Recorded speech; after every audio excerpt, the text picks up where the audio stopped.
Good morning to all of you present over here, respected principal sir and my dear friends.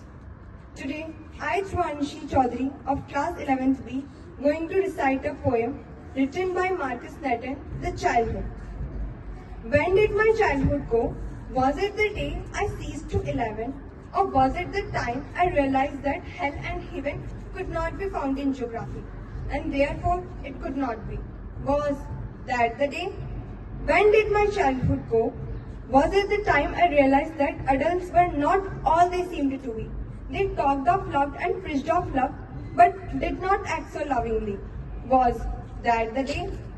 When did my childhood go?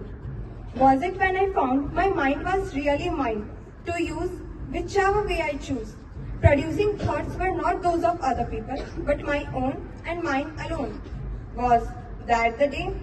Where did my childhood go? It went to some forgettable place that's hidden in an infant's face. That's all I know. Thank you and have a nice day.